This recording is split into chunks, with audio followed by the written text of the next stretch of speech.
नमस्कार साथियों, स्वागत है आप सबों का रामा क्लासेस में। और अभी हम जानने वाले हैं 1857 की क्रांति के बारे में।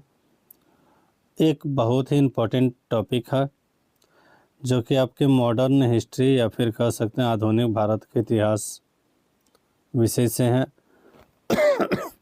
जितने भी परीक्षाएं होती तो इनसे ज़रूर कोई ना क्वेश्चन आ ही जाते हैं। तो सभी प्रकार के परीक्षाओं के लिए बहुत ही इम्पोर्टेंट टॉपिक। आप वीडियो के अंत तक बने रहें और 1857 के क्रांति से संबंधित जो भी प्रश्न आते हैं उनका सॉल्यूशन हम लोग देखेंगे। तो सबसे पहला चीज़ 1857 के क्रांति का स्वरूप। तो यह किस प्रकार की क्रांति थी, कैसी थी। तो 1857 के क्रांति को वास्तव में कोई अस्थायी स्वरूप नहीं मिला है। इस घटना को अलग अलग इतिहासकारों के द्वारा अलग अलग नाम दिए गए और एक तरह से इतिहासकारों में इस घटना के स्वरूप को लेकर मतभेद दिखाई देते हैं। कुछ इतिहासकार इसे राष्ट्रीय आंदोलन, बड़ी क्रांति, स्वतंत्रता संग्राम, एक मामूली विद्रोह, हिंदू मुस्लिम का एक मिला जुला षड्यंत्र या फिर एक छोटा सैनिक विद्रोह भी कहते हैं। तो इस तरह से अगर देखें तो कोई भी अस्थायी स्वरूप इनको नहीं मिल पाया है। अलग अलग व्यक्तियों द्वारा 1857 की क्रांति को अलग अलग नाम दिए गए हैं जो कि इस प्रकार से हैं। तो यहाँ पर हम देखते हैं 1857 की क्रांति का नाम देने वाले इतिहासकार और नाम का तात्पर्य। तो पहला जो है वो है धर्मांधकों का ईसाइयों के विरुद्ध युद्ध। 1857 की क्रांति को धर्मांधों का ईसाइयों के विरुद्ध युद्ध बोला गया है। किसने बोला? येली या रीज ने। क्यों कहा? तो धर्म में अंधे भारतीयों को ईसाइयों के विरुद्ध युद्ध करने वाला बताया गया। दूसरा है बर्बरता और सभ्यता के बीच युद्ध। ये बोला T.R. होम्स ने। तो भारतीयों को बर्बर कहा गया और खुद को सभ्य बताते हुए कहा गया कि भारतीय जो बर्बर थे उन्हें सभ्य बनाने के क्रम में उन्होंने सभ्य लोगों के साथ विद्रोह किया। तीसरा हिंदू मुस्लिम षड्यंत्र। ये बोला है जेम्स आउट्रम और टेलर ने। तो हिंदू और मुस्लिमों का मिला जुला षड्यंत्र बताया जो अंग्रेज़ों के विरोध था। चौथा सैनिक विद्रोह। ये बोले हैं लॉरेंस, सीले, ट्रेवियल और होम्स ने। तो इस विद्रोह को सिर्फ सैनिक विद्रोह की संज्ञा दी गई। और भी देखते हैं, न प्रथम स्वतंत्रता संग्राम, न राष्ट्रीय आंदोलन, न ही स्वतंत्रता संग्राम। ये भारतीय इतिहासकारों के बारे में ये R.C. मजूमदार लिखते हैं। इन्होंने आज़ादी के समय भारतीय सरकार में मतभेद होने के कारण 1857 की क्रांति को यह कहा था। सैनिक विद्रोह किसने कहा? दुर्गादास, सर सैयद अहमद खान है। तो ब्रिटिश इतिहासकारों का समर्थन किया और इन्होंने सिर्फ और सिर्फ एक सैनिक विद्रोह बताया, जैसा कि लॉरेंस और सीले ने कहा था। प्रथम स्वतंत्रता संग्राम, सुनियोजित स्वतंत्रता संग्राम। ये बोले V.D. सावरकर ने। इन्होंने इस क्रांति को एक व्यापक रूप माना। राष्ट्रीय विद्रोह बोला है डिजरेली अशोक मेहता ने। ब्रिटिश संसद में डिजरेली द्वारा इस क्रांति को एक राष्ट्रीय विद्रोह की संज्ञा दी गई। तो इससे भी क्वेश्चन आ सकते हैं आपके। अब उसके बाद आगे जानते हैं क्रांति के कारण। तो क्रांति के बहुत सारे कारण थे, जिसमें सबसे पहले हम जानते हैं राजनीतिक कारण। तो राजनीतिक कारण आप लोग जान रहे हैं, लॉर्ड डलहौजी ने हड़प नीति अपनाई थी, जिसके द्वारा वे भारत के अलग अलग क्षेत्रों और रियासतों को अंग्रेजी कंपनी के नियंत्रण में मिलाते गए और इसी नीति को हड़प नीति कहा गया। इस क्षेत्र में वो संबलपुर, सतारा, नागपुर, झांसी, अवध इन सबको अपने इलाके में मिला लिया और अवध के अंतिम नवाब वाजिद अली शाह के ऊपर अंग्रेजी कंपनियों द्वारा कुशासन का आरोप लगाया गया था और उन्होंने अवध को अपने अंग्रेजी कंपनी के क्षेत्र में ले लिया था। तो इस कारणों से इस क्षेत्र के भारतीय शासकों और जमींदारों के बीच में अंग्रेजी कंपनी की नीतियों से आज़ाद होने के लिए उनके विरोध किया गया एक आंदोलन था या फिर विद्रोह की भावना उत्पन्न होने लगी। इसके अलावा वारेन हेस्टिंग्स का रिंग फेंस की नीति, सहायक संधि की नीति, अंग्रेज कंपनी की इन सारी राजनीतिक क्रियाओं और नीतियों का धीरे धीरे भारतीयों में विरोध उत्पन्न होने लगा था। तो यह भी एक प्रमुख कारण था। अगला जो कारण है वो आर्थिक। तो प्राचीन समय से ही भारत की अर्थव्यवस्था एक आत्मनिर्भर भारत की ओर समृद्ध अर्थव्यवस्था थी और यह अर्थव्यवस्था अंग्रेज़ों के समय में कमज़ोर होने लगा, टूटने लगा। इसमें अंग्रेज़ों द्वारा कई प्रकार के टैक्सों में वृद्धि की गई, जिससे किसानों को बहुत हानि होने लगी। उद्योगों का भी पतन हुआ और कृषि उद्योगों के बीच में संबंध कमज़ोर होने लगा। जब अकाल की स्थिति आया तब भी जो है सो अंग्रेज़ों के द्वारा कर वसूला गया और इसी से प्रताड़ित होकर आम जनता और मजदूर वर्गों ने 1857 की क्रांति में भाग लिया। तो यह भी एक प्रमुख कारण है। सामाजिक और धार्मिक कारण। तो सामाजिक और धार्मिक कारण में यहाँ पर सामाजिक और धार्मिक प्रथाएं बहुत ज़्यादा थे, जिसे अंग्रेज़ों ने बदलना चाहा, जैसे कि सती प्रथा है, विधवा पुनर्विवाह है, बाल विवाह है। तो इनसे रूढ़िवादियों के बीच में आक्रोश उत्पन्न होने लगा और आक्रोश इसलिए उत्पन्न हो रहा था क्योंकि उनकी प्राचीन काल से चली आ रही प्रथाओं को बंद कर रहे थे। इसी प्रकार अगर देखें 1813 में चार्टर एक्ट, जो कि ईसाई मिशनरियों के भारत में आने और ईसाई धर्म प्रचार करने की अनुमति दी गई थी, उसके कारण भी वह यहाँ के लोग नाराज थे। अगला कारण है सैनिक कारण। सैनिक कारण में भारतीय सैनिकों के साथ मतभेद किया जाता था। उनके रहन सहन, वेतन, पदोन्नति, इस सब के साथ अंग्रेज़ों द्वारा भेदभाव किया जाता था। भारतीय सैनिकों के अनुपात में 5 भारतीय सैनिकों में 1 ब्रिटिश सैनिक को रखा जाता था। इसके अलावा यदि कोई भारतीय सैनिक उसमें समुद्र पार कर लेता था तो वे खुद को अछूत मानते थे और अंग्रेज़ सरकार द्वारा उन्हें ज़बरदस्ती समुद्र पार करने की कार्रवाई की जाती थी। इसके साथ साथ भारतीय सैनिकों के दाढ़ी मूछ रखने पर भी पाबंदी लगा दी थी। 1854 में डाकघर अधिनियम के तहत भारतीय सैनिकों का मुफ्त पत्राचार व्यवस्था पर भी प्रतिबंध लगा दिया गया था। 1856 में अवध क्षेत्र के उन अंग्रेज़ों द्वारा अधिकार क्षेत्रों में मिलाया गया था। तब उसी अवध के क्षेत्रों में सबसे ज़्यादा भारतीय सैनिक ब्रिटिश सेना में थे और जब अवध के क्षेत्र को ब्रिटिश क्षेत्रों में मिलाया गया तब वहां से संबंधित भारतीय सैनिकों को बहुत दुख पहुंचा और वे विद्रोह की भावना उत्पन्न करने लगे। तो यही सब कारणों से 1857 की क्रांति हुई। लेकिन सबसे प्रमुख और इम्पोर्टेंट है 1857 की क्रांति का, वो है तत्कालिक कारक। और तत्कालिक कारक को हम लोग जानते हैं। तो तत्कालिक कारक में है अंग्रेज़ों के द्वारा ब्राउन बेस नामक बंदूक को हटाकर एनफील्ड राइफल, जो कि दिसंबर 1856 में शामिल किया गया था। तो जनवरी 1857 में यह बात फैलने लगी कि एनफील्ड राइफल की गोली में गाय सुअर की चर्बी का प्रयोग किया जा रहा है। तो भारतीय सैनिकों ने इनका प्रयोग करने से मना कर दिया और धीरे धीरे सेना में आक्रोश फैलता गया। तब लगभग अधिकांश उत्तर भारत में सैनिक विद्रोह अंग्रेज़ों के खिलाफ शुरू हो गया, जो कि 1857 की क्रांति का रूप लेता गया।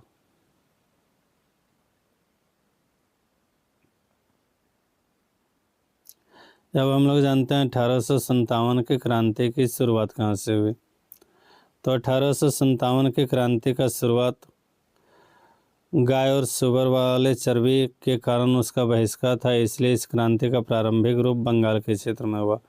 तो जनवरी 1857 में दमदम के क्षेत्र में सैनिकों में इस खबर का फैला हुआ कि एनफील्ड राइफल में चर्बीदार कारतूस का प्रयोग हो रहा है।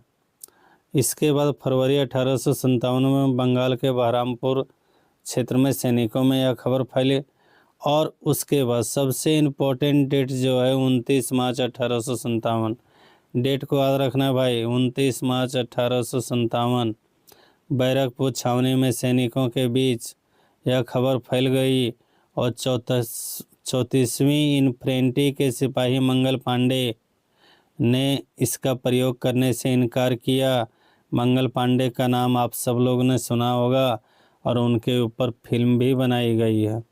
मंगल पांडे ने इस चर्बीदार कारतूस के बहिष्कार करने के क्रम में उन्होंने 2 अंग्रेज अधिकारियों जिनका नाम था लेफ्टिनेंट बाग और सार्जेंट ह्यूसन, उन दोनों को गोली मारकर हत्या कर दी। इसके परिणाम स्वरूप मंगल पांडे को पकड़ लिया गया और 8 अप्रैल 1857 को मंगल पांडे को फांसी दी गई। तो 29 मार्च को उन्होंने मना किया। उसी दिन उन्होंने लेफ्टिनेंट बाग और सार्जेंट ह्यूसन को गोली मारी। इसके एवज में 8 अप्रैल 1857 को मंगल पांडे को फांसी हुई। तो इस क्रम में सबसे पहला क्रांति 10 मई 1857 को उत्तर प्रदेश के मेरठ में शुरू हुई। क्या हुआ उस दिन? तो उस दिन सैनिकों के द्वारा अपने रेजिमेंट के शस्त्रागार पर आक्रमण किया, हथियारों और युद्ध सामग्री को लूटा गया और वहां पर जो भी कैद किए गए भारतीय सिपाही थे उन्हें आज़ाद कराया गया और फिर वे दिल्ली को रवाना हो गए। 11 मई 1857 को वो दिल्ली पहुँचे। 12 मई को बहादुर शाह जफर या फिर बहादुर शाह द्वितीय को विद्रोही सैनिकों ने अपना नेता मान लिया, परंतु उसमें बहादुर शाह जफर बहुत बूढ़े हो चुके थे, इसलिए उन्होंने नेतृत्व अपने सेनापति बख्त खां के हाथ में सौंप दिया। अंग्रेजों ने इस विद्रोह को बहुत गंभीरता से लेते हुए तुरंत इस घटना पर कार्रवाई करी और तुरंत ही वापस से इस विद्रोह को दबाकर दिल्ली पर अपना अधिकार कर लिया।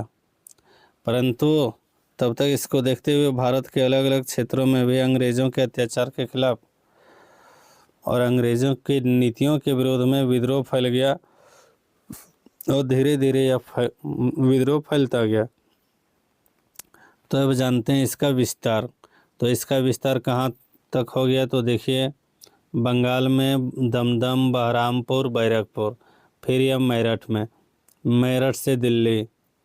धीरे धीरे यह विद्रोह भारत के दूसरे क्षेत्रों में फैला और वहाँ के नायकों ने अपने अपने क्षेत्रों में विद्रोह को अंजाम दिया।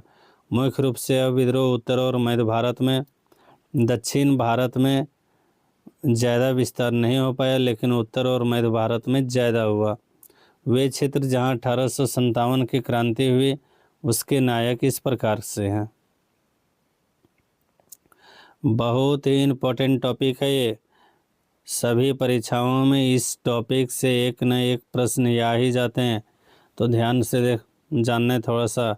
दिल्ली के क्षेत्र में नायक जो थे, शासक विद्रोह करता है नायक बहादुर शाह जफर था, और अंग्रेज जिन्होंने उस आंदोलन या विद्रोह को दबाया था उसका नाम था निकोलसन हडसन। लखनऊ में बेगम हजरत महल, अंग्रेज अधिकारी जो दमन करता थे वो उसका नाम था कैंपबेल। कानपुर में नाना साहेब कैंपबेल, ग्वालियर में तात्या टोपे, इनका ज्ञात नहीं है। झांसी में रानी लक्ष्मीबाई, सर हीरोज, बिहार जगदीशपुर पटना में बाबू कुंवर सिंह और पीर अली, विलियम टेलर, इलाहाबाद में लियाकत अली, जनरल नील, बरेली में खान बहादुर खां कैंपबेल, गोरखपुर में गजाधर सिंह, मथुरा में देवी सिंह और राजस्थान में जयदयाल और हरदयाल। ये प्रमुख नायक के नाम थे और उन्हें विद्रोह को दबाने वाले अंग्रेज अधिकारी थे। दिल्ली के बारे में हम थोड़ा सा बात कर लेते हैं, बहुत ही इम्पोर्टेंट चीज़ है। तो दिल्ली का संबंध हमने सबसे पहले ऊपर में ही चर्चा किया था।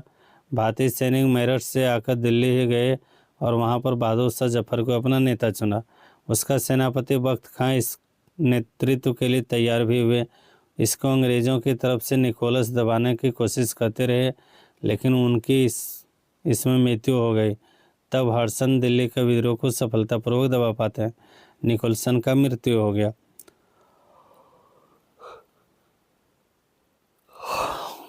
बहादुर शाह जफर को अंग्रेज़ों द्वारा पकड़ लिया गया और उससे रंगून जेल भेज दिया गया, जहाँ पर उनके 1862 ईस्वी में मृत्यु हो गई और इस तरह से मुगल वंश की सत्ता का पतन भी हो गया।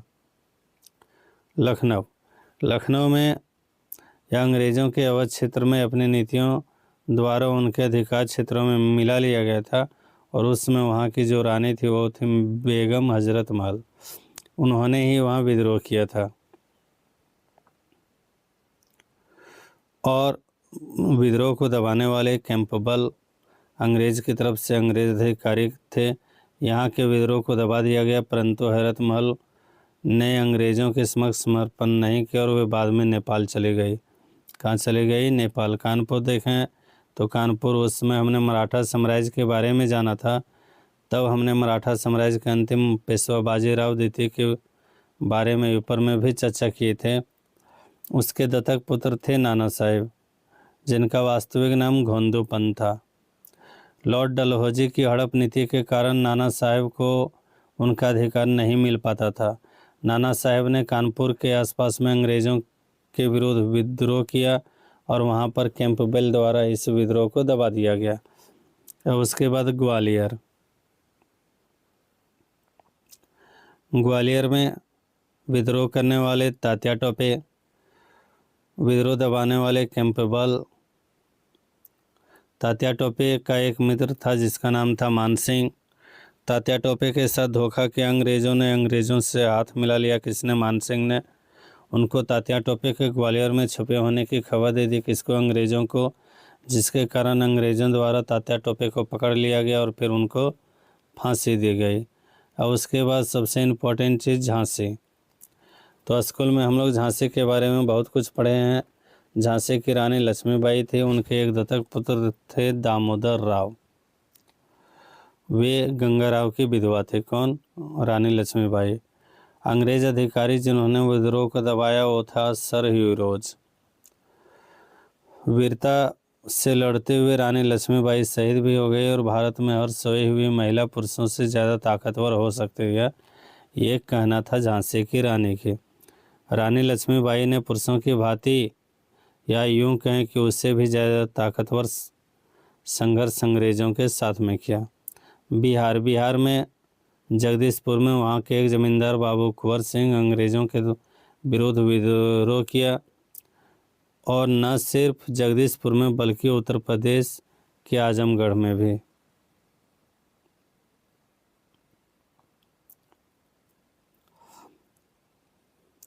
सबसे ज़्यादा सफलता 1857 के क्रांति में वहीं पर मिला था। विलियम टेलर ने उसे दबाया।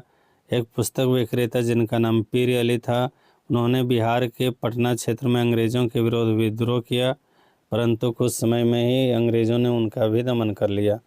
इलाहाबाद में देखें तो लियाकत अली ने विद्रोह किया, जनरल नील ने उनका दमन किया। बरेली में देखें बहादुर खान के द्वारा विद्रोह किया गया, कैंपबेल के द्वारा दमन किया गया। गोरखपुर मथुरा राजस्थान में अगर देखें तो देवी सिंह गजाधर सिंह, गोरखपुर में गजाधर सिंह, मथुरा में देवी सिंह और राजस्थान में दो भाई जयदयाल और हरदयाल ने विद्रोह किया, जो कि अंग्रेज अधिकारियों के द्वारा इन्हें दबा दी गई। अब हम लोग जानेंगे 1857 के क्रांति असफल क्यों हो गए। तो यह सफल होने का सबसे पहला कारण है यह सिर्फ उत्तर भारत में ही प्रभाव पड़ा, दक्षिण भारत में इसका कोई प्रभाव नहीं पड़ा। इसके फलस्वरूप दक्षिण भारतीयों ने इस क्रांति में भाग भी नहीं लिया। पश्चिम भारत में भी जैसे गुजरात और राजस्थान में बहुत ज़्यादा भाग नहीं लिया और जब एक सीमित क्षेत्र में यह आंदोलन हुआ तो ये असफल हो गए। नेतृत्व का अभाव। अलग अलग क्षेत्रों में छोटे छोटे विद्रोह में बट गया और कोई एक बड़े नेता नहीं मिले जो कि राष्ट्रीय नेतृत्व के रूप में इसे जोड़ सके। एक राष्ट्रीय नेतृत्व तब देखने को मिला जब भारतीय सैनिकों के द्वारा बहादुर शाह जफर को अपना नेता चुना गया, परंतु उस विद्रोह के तुरंत बाद ही अंग्रेज़ों को दबा दी गई और इसी के कारण सफलता नहीं मिल पाई। अगला जो है वो है सीमित संसाधन। 1857 के क्रांति का असफल होने का एक प्रमुख कारण है सीमित संसाधन, क्योंकि यहाँ पर ज़्यादा रजवाड़े और छोटे ज़मींदार के कंधों पर क्रांति चल रही थी और आवश्यकता पड़ने पर इनके द्वारा हथियारों की आपूर्ति नहीं हो पा रही थी। इन्हीं हथियारों और संसाधनों के अभाव में यह भारतीय ज़्यादा लंबे समय तक लड़ नहीं सके और फिर अंग्रेज़ों का सामना नहीं कर सकते थे। और भी प्रमुख कारण में से एक है संगठन का अभाव। तो एकता में कमी देखा गया, आपस में कोई भी क्षेत्रीय तालमेल नहीं बैठा और ये क्षेत्र अंग्रेज़ों के विरोध में इस लक्ष्य के लिए लड़ रहे थे ताकि उनका क्षेत्र अंग्रेज़ों की नीतियों से आज़ाद हो सके, लेकिन पूरे भारत को आज़ाद कराने के बारे में कोई भी नहीं सोच रहे थे। उसके बाद हम देखते हैं कि 1885 में भारतीय राष्ट्रीय कांग्रेस की स्थापना होती है, जो कि एक बहुत बड़े संगठन के रूप में सामने आते हैं। और फिर अगर उस प्रकार के कोई संगठन होता तो फिर उसी समय यह क्रांति सफल हो जाती और बहुत अच्छा रिजल्ट भी आता। असफल होने का और प्रमुख कारणों में है कुछ भारतीय वर्गों का असमर्थन, मतलब समर्थन नहीं आना। तो इस क्रांति में कुछ खास दिलचस्पी भारतीय वर्ग ने नहीं दिखाई। जैसा कि शिक्षित वर्ग था, उन्होंने पूरी तरह इस क्रांति में भाग नहीं लिया। इसके साथ ही साथ उन्होंने इस क्रांति की आलोचना भी किया। कुछ जमींदार वर्गों के द्वारा स्वार्थ और हितों के कारण अंग्रेज़ों के साथ मिल गया और उन्होंने भी इस क्रांति में भाग नहीं लिया था। कुछ किसान वर्ग भी इस क्रांति में यह कहते हुए भाग नहीं लिया क्योंकि यह क्रांति तो सिर्फ जमींदारों का है और ऐसे में धीरे धीरे यह कमज़ोर पड़ते गया। अब एक और इसी का टॉपिक है कि कैसे जो है यह सफल क्यों हो गया। तो उसी में उद्देश्य की स्पष्टता का अभाव, मतलब कोई भी स्पष्ट उद्देश्य नहीं था। जैसे बेगम हजरत महल अपना पद प्राप्त करनी चाहती थी, रानी लक्ष्मीबाई अपने बेटे को सत्ता दिलाना चाहती थी, बाबू कुंवर सिंह फिर उनकी ज़मींदारी व्यवस्था में उभार देखना चाहता था। तो कोई भी एक स्पष्ट उद्देश्य के लिए नहीं लड़ रहे थे, और जब कोई भी एक स्पष्ट उद्देश्य के लिए नहीं लड़ रहे थे तो यह सफल होना स्वाभाविक था। परिणाम क्या हुआ? तो परिणाम जुलाई 1858 में अंग्रेज़ों के द्वारा 1857 की क्रांति को दबा दी गई। तब महारानी विक्टोरिया ने घोषणा किया, जिसका परिणाम सामने आया। तो ईस्ट इंडिया कंपनी का समापन, तो 1857 में ही ईस्ट इंडिया कंपनी का समापन हो गया और अब सीधे भारत के बागडोर ब्रिटिश क्राउन को सौंप दिया गया। इसका मतलब है कि अंग्रेजी ईस्ट इंडिया कंपनी के द्वारा भारत में शुरू से ही शासन कर रही थी, जिसने अलग अलग क्षेत्रों पर कब्जा किया, जैसे बक्सर के युद्ध में, प्लासी के युद्ध में, बंगाल, मैसूर साम्राज्य, ये सब अलग अलग समय में कब्जा हुआ। लेकिन अब धीरे धीरे पूरा का पूरा जो है सो किसके अंदर आ गया? तो ब्रिटिश क्राउन के अंदर आ गया। इसी के साथ में हड़प नीति का भी समापन हो गया। हड़प नीति जो लॉर्ड डलहौजी ने शुरू किया था, जिसके कारण बहुत सारी भारतीय रियासत को अंग्रेजी कंपनी के अधिकार क्षेत्र में मिला लिया था, अब 1857 के क्रांति के बाद उसको बंद कर दिया। देसी रियासतों की पूर्व स्थिति, तो देसी रियासत को अंग्रेजी कंपनियों के अधिकार क्षेत्र में मिला लिया गया था, उनको भी पहले की तरह अधिकार मिल गया। सैन्य व्यवस्था में बदलाव, परिणाम में यह भी हुआ कि भारतीय सैनिकों के अनुपात 5 भारतीय सैनिकों के ऊपर एक ब्रिटिश सैनिक जो होता था उसको घटाकर अब 2 भारतीय सैनिकों के ऊपर एक ब्रिटिश सैनिक कर दिया गया। साथ ही साथ बंगाल, बिहार और उत्तर प्रदेश के अधिकांश सैनिक क्षेत्रों में सैनिकों ने हिस्सा लिया था, इसलिए अब सिख और गोरखा को अधिक से अधिक भर्ती करने लगा और बंगाल, बिहार और उत्तर प्रदेश के सैनिकों की संख्या भर्ती करने में कम हो गई। भारत के सचिव पद का सृजन, तो उसी समय भारतीय कंपनी इस क्रांति के बाद ब्रिटिश सरकार के द्वारा एक नए पद भारत सचिव का पद सृजन किया गया, जिसके नेतृत्व में भारत के कार्यों का देखरेख किया जाने लगा और यह एक 15 सदस्य का मंत्रिपरिषद होता था। 1857 के क्रांति के फलस्वरूप मुगल वंश का अंत हो गया। जो मुगल वंश 1526 ईस्वी से चल रही थी, उनका समापन भी हो गया। इससे जुड़ा हुआ कुछ इम्पोर्टेंट बिंदु और भी जो हैं उनको हम देख लेते हैं। तो 1857 की क्रांति से संबंधित प्रमुख बिंदु में से सुरेंद्र नाथ सेन द्वारा 1857 की पुस्तक की रचना की गई, परंतु यह पुस्तक पहले आरसी मजूमदार द्वारा लिखी गई थी। इस क्रांति को ब्रिटिश प्रधानमंत्री, उस समय जो ब्रिटिश प्रधानमंत्री थे वो थे पामस्टन। 1857 के क्रांति के समय भारत का governor general Lord Canning, Mughal सम्राट बहादुर शाह जफर, मुख्य रूप से जो सेनापति थे वो थे कैंपबेल। 1857 के क्रांति को दबाने के लिए 1857 की क्रांति में भारतीयों के द्वारा इस क्रांति का प्रतीक चिन्ह कमल और रोटी को बनाया गया। तो इसी के साथ आज का ये क्लास समाप्त होता है। उम्मीद है आप सबों को पसंद आएगी। आप हमारे फेसबुक पेज रामा क्लासेस से भी जुड़ सकते हैं और आप अपने दोस्तों के साथ इसे शेयर करना ना भूलें। और अगर आपने अभी तक चैनल को सब्सक्राइब ना किए हैं तो ज़रूर सब्सक्राइब कर लें। धन्यवाद।